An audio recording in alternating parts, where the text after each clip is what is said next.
मैं खाना खाकर एक्स्ट्रा चाबी ले जाऊंगा साथ, ताकि वापसी पर आपको डिस्टर्ब न हूं। अम्मी खामोश हो गई। फिर मैं चाके घर निकल गया, जहां से रात 11 के बाद खाना खाकर घर पहुंचा तो सिवा 11 का वक्त था। दरवाजा खुलकर अंदर आया बा एक खड़ी की ओर लाउंज में आया तवामी के कमरे से आवाज में आ रही थी। उम्मी के कमरे में दो लड़के थे और वो दूसरा लड़का नीचे खड़ा हुआ था। क्योंकि उसका मुन्ना दूसरी तरफ था, उसलिए मैं पहचान न सका। वो कौन है? ये सब देखकर मुझे बहुत गुस्सा आया कि अम्मी मुसलसल झूठ बोलती हैं। मुझसे उनको तो फैसल के अलावा भी दूसरे लड़के तंग करते हैं, उसलिए वो मुझे रात चचा के घर रखने को कह रही थी। अब समझा। मैंने सोचा भी उनको डिस्टर्ब करना ठीक नहीं, बाद में उम्मी से बात कर लूंगा। मैं आ गया। तकरीबन आधे घंटे बाद मैं उठकर दोबारा उम्मी के कमरे की तरफ गया, जहां अब वो तीनों थे। वो बेड पर बैठे थे। इस लड़के को मैंने देखा, आम सा लड़का था। मैं उसको नहीं जानता था। इन लोगों ने उम्मी को दरमियान में बैठाया हुआ था। दाएं तरफ वो लड़का और बाएं तरफ फैसल बैठा था। शाजिया जान, कैसा लगा? वो लड़का बोला। बहुत मज़ा आया, तुम इतने दिन बाद मिले हो। आज तो पूछो ही ना कुछ मेरे शहजादे। सलीम, अम्मी ने उसको कहा। मैंने बहुत बार तुम्हारा पूछा फैसल से कि सलीम कब आएगा, तुम तो गांव जाकर सो ही गए थे। उम्मी ने अब की बार उसके गाल को कजुंचते हुए कहा, आज ही आया जान। और देखवा, अपनी शाजिया जान को मिलने आ गया। क्यों जान, हमसे दिल भर गया। अब फैसल ने कहा, अरे नहीं यार, तुम तो मेरी जान हो, ऐसा नहीं है। उम्मी ने उसको साथ लगाते हुए कहा और अपने कमरे से टशु लेकर उम्मी ने कमरे के दरवाजे पर गरी अपनी साफ कर दी और टशु को डस्टबिन में फेंक दिया। जब दोबारा अंदर झांक कर देखा तो सलीम और वो लड़का बेड पर बैठे थे। सलीम बेड पर एक साइड पर लेटा लंबे लंबे सांस ले रहा था। कुछ देर बाद उसका भी दम तोड़ गया। सामने लगे वालों किलाक में रात का एक बीच रहा था। वो भी उनके बराबर में लेटकर अपना सांस बेहाल करने लगा। उम्मी इसी तरह ऊंधी लेटी हुई थी। कुछ देर बाद सलीम ने कहा, चलो अब निकलते हैं। ये सुनकर तीनों उठे और एक साथ वाशरूम में घुस गए। लेकिन शायद वो निहाए नहीं थे, क्योंकि शावर के चलने की आवाज नहीं आई। थोड़ी देर बाद तीनों बाहर निकले। उम्मी ने नाइटी पहन ली और वो दोनों भी अपना कपड़े पहन कर रामी के पास आए। जान दिल तो नहीं करता जाने को, लेकिन क्या करूं, जाना पड़ेगा। फिर कब मिलूगी? सलीम बोला। जब दिल करे आ जाना, पहले कभी मना किया है?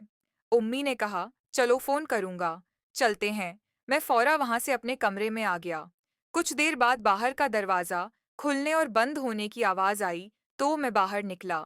उम्मी लाउंज में दाखिल हुई और मुझे सामने देखकर हैरान हुई। तुम सोए नहीं अभी तक? कब आए वहां से? मैंने कहा। मैं तो 11 बजे ही आ गया था, जब आपका शो उरूज पर था। आपने फिर मुझसे झूठ बोला। क्यों? मैंने गुस्से से पूछा। क्या झूठ बोला? यही कि फैसल के साथ ये सलीम कहाँ से आ गया? मैंने कहा, कौन सलीम? अम्मी अनजान बनते बोली। वही सलीम जिसके साथ मजे कर रही थी। अंदर तो फैसल था, जो अभी गया है। उम्मी ने कहा, तो वो दूसरा कौन था जिसको कह रही थी कि जब दिल करे आ जाना? पहले भी मना किया है, झूठ बोलने से कोई फायदा नहीं। मैंने सब देखा है, उसका मतलब तुम हमें देखते हो। अम्मी बोली, हाँ, ना सिर्फ आज, बल्कि फैसल की सालगिरह वाली रात भी जो कुछ हुआ सब देखा।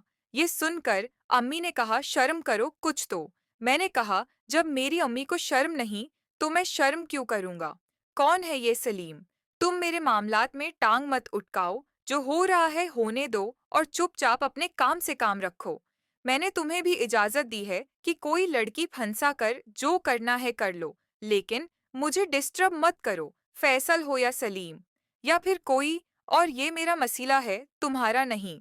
आई समझ? इस बारामी गुस्से में तेज तेज बोलने लग गई। मैं अबू को बता दूंगा। अब सब कुछ मैंने भी गुस्से से कहा। जा बता देवा। नामर्द खुद तो कुछ कर नहीं सकता, मुझे क्या रोकेगा? जाओ, शौक से जाओ करो बात। लेकिन एक बात सुन लवा सके। बात क्या होगा तुम सोच भी नहीं सकते। क्या होगा? बताओ। मैंने भी कहा, ये तो वक्त आने पर पता चलेगा तुम्हें। अब मेरा दिमाग ना चाटू, में थक गई हूँ और सोने जा रही हूँ। ये कहकर उम्मी अपने बेडरूम की तरफ चल दी। हाँ, नींद तो आएगी, डबल मजे जो गए हैं। मैंने पीछे से कहा। बेशर्म, अम्मी ने गर्दन मोड़कर कहा और अपने कमरे का दरवाजा बंद कर लिया।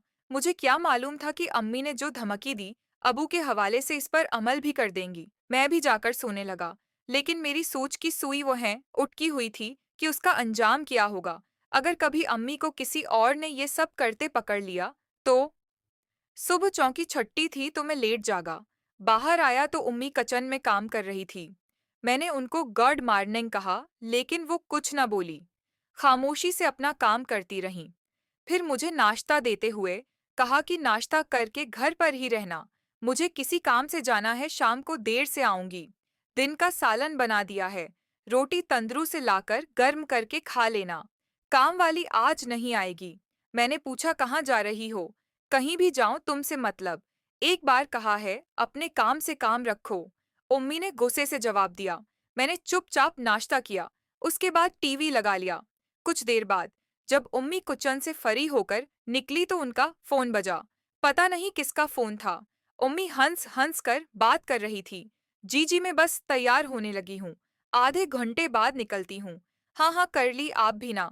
ओके, मुझे तैयार होना है, मिलते हैं फिर। हाय, मैं परेशान कि किसका फोन है और अम्मी की बात समझ नहीं आई। खैर, तकरीबा कोई पौने घंटे बाद उम्मी अपने बेडरूम से तैयार होकर निकली। उन्होंने बलियो जीन्स पर कढ़ाई वाली काटन की रंगदार कर्ती पहनी हुई थी, पाँव में हल्की हैल वाली सैंडल, बाल बंधे हुए और गले में दोपट्टा। हल्का सा मेकअप किया था। बहुत प्यारी लग रही थी। मैंने एक नजरान को देखा और कहा, बहुत प्यारी लग रही हो आज उम्मी। घर का ख्याल रखना, उन्होंने जवाब दिया। बहुत जल्दी है जनाब, सब्र नहीं हो रहा। मैं तैयार हो रही थी। घर से निकल रही हूँ। आप कहाँ हैं? ओके, वहीं रखे आ रही हूँ। ये कहकर उम्मी ने कहा, दरवाजा बंद कर लो। वो घर से बाहर निकलकर गली की दाएं तरफ चल दें। मुझे कुछ शक हुआ कि कोई गड़बड़ जरूर है, क्योंकि उम्मी कहीं जाते वक्त अपनी गाड़ी लेकर जाती थीं। मैंने अंदर जाकर अपने बाइक की चाबी उठाई, साथ ही जल्दी जल्दी कपड़े बदले और हेलमेट उठाकर घर की एक्स्टर चाबी जाब में रखकर बाहर निकला और गेट लॉक करके इसी तरफ चल दिया। जधरामी पैदल गई थी। थोड़ी दूर जाकर मैंने देखा, जिस ग्राउंड में हम करकट खेलते थे, उसके गेट के सामने छोटा सा कब्रिस्तान था। वहां आबादी नहीं थी। ग्राउंड के गेट के पास एक कार खड़ी थी। अम्मी इसकी फ्रंट सेट का दरवाजा खोलकर अंदर बैठ गई। कार चलदी में भी मुनासिब फासला रखकर उसके पीछे चल दिया। वो शहर से बाहर एक आबादी में जाके और एक घर के सामने जाकर रख गई। वो आबादी अभी नई नई थी, गाड़ी रखी थी। गाड़ी एक दो मंजिला बिल्डिंग के सामने रखी और कार वाले ने हारन दिया। मैंने सामने से गुजरते उसे स्कॉद देखा कि एक दो बड़ी उम्र की अंकल उम्मी के साथ घर में दाखिल हो रहे थे। कुछ आगे जाकर मैंने बाइक को वापस मोड़ा और इस घर के करीब बने एक स्कूल के सामने बाइक रोककर खड़ा हो गया।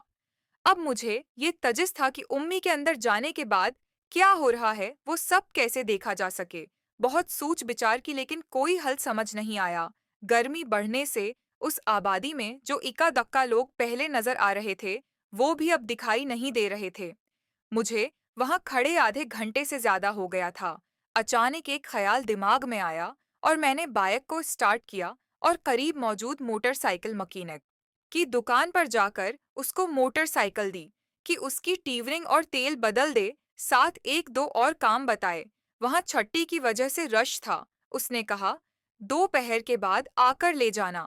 मैंने बाइक उसके हवाले की और खुद वहां से पैदल ही उस कोठी की जानिब चल दिया। करीब जाकर मैंने अंदर जाने के लिए इस कोठी के औकब का जायजा लिया, जहां एक छोटा सा दरख्त दीवार के साथ लगा हुआ था। पहले मैंने इधर उधर देखा तो दौड़ दौड़ तक कोई नजर न आया। मैं हिम्मत करके दरख्त पर चढ़ गया और फिर दियारा पर कदम जमा दिए। मुझे खतरा था कि कहीं अंदर किताब गैर न हो। कुछ देरांद्र का जायजा लिया कि कैसे अंदर उतरा जाए। फिर मुझे वहीं अंदर की जानिब कुछ कुबाड़ का सामान पड़ा नजर आया, साथ पुराना फर्नीचर और एक गंदा सा फूम का गुदा भी पड़ा था। मैं आहिस्ता से उस पर कूद गया और भागता हुआ बिल्डिंग के पास आकर दीवार से लगकर खड़ा होकर अपना सांस दरस्त करने लगा। यूं चोरों की तरह किसी के घर में दिन दिहाड़े घुसना मामूली बात नहीं थी। मुझे डर भी लग रहा था कि कहीं किसी ने देख लिया या पकड़ा गया तो फिर क्या होगा। लेकिन ये भी तसल्ली थी कि दूंगा अपनी उम्मी की वजह से अंदर आया हूँ। जब मेरी सांस बेहाल हुई, तो मैंने अब घर के अंदर जाने का रास्ता तलाश किया। घर के पीछे की जानब एक दरवाजा बना हुआ था। छोटे से बरामदे से गुजरकर मैंने उसको धकेला तो वो खुल गया। आहिस्ता से मैंने उसको खोलकर अंदर झांका तो दरवाजे के साथ दाएं जानिब सीढ़ियां ऊपर जा रही थीं और इस दरवाजे के सामने भी एक दरवाजा था जो बंद था। मैं सीढ़ियां चढ़कर ऊपर वाली मंजिल पहुंचा तो वहां खामोशी थी। 3 बेडरूम थे जो खाली थे। एक छोटा साला उंज भी था। लगता था कि इस घर के मकीन ऊपर की मंजिल इस्तेमाल नहीं करते थे। मैंने लाउंज की साइड पर आकर एक दरवाजा खोला तो सामने एक छोटा सा टेरेस बना हुआ था। पूरा घर छान मारा, कहीं कोई नजर न आया। मैंने नीचे जाने का फैसला किया। दोबारा सीढ़ियां उतर कर नीचे आया और फिर से वहीं पहुंच गया जहां से चला था। अब मसला था नीचे की मंजिल की तरफ अंदर जाने का। मैंने इमारत की अल्टी साइड जाकर देखा तो एक छोटा सा दरवाजा और बरामद वहां भी बना हुआ था। मैंने बरामदे वाला दरवाजा धकीला तो वो खुल गया। अंदर झांक कर देखा तो एक छोटी सी खिड़की थी जिसके आखिर पर रोशनी हो रही थी। मैं कुछ देर वहीं खड़ा रहा, कोई आवाज नहीं आ रही थी। फिर खामोशी से अंदर दाखिल हुआ और खिड़की के आखिर में जाकर देखा तो सामने एक लाउंज था, छोटा सा, जिसकी एक साइड 3 कमरे और दूसरी जानिब पर उटीच रूम बना हुआ था। एक बेडरूम से हल्की सी आवाज आ रही थी और दरवाजे के नीचे से रोशनी भी नजर आ रही थी कि बाकी 2 बेडरूम्स शायद बंद थे। एक कोने वाले में ही लोग मौजूद थे। मजीद देखें किस नंबर 4 में। मोहतरम नाजरीन और सामीयीन, इस कहानी का बकिया हिस्सा अगली आने वाली वीडियो में अपलोड किया जाएगा। अगर वीडियो अच्छी लगी हो तो हमारे इस यूट्यूब चैनल को सब्सक्राइब कीजिएगा और वीडियो को लाइक कीजिएगा और बेल आइकन पर ज़रूर क्लिक कीजिएगा ताकि न्यू अपलोड होने वाली वीडियो का नोटिफिकेशन आपको टाइम पर मिल सके।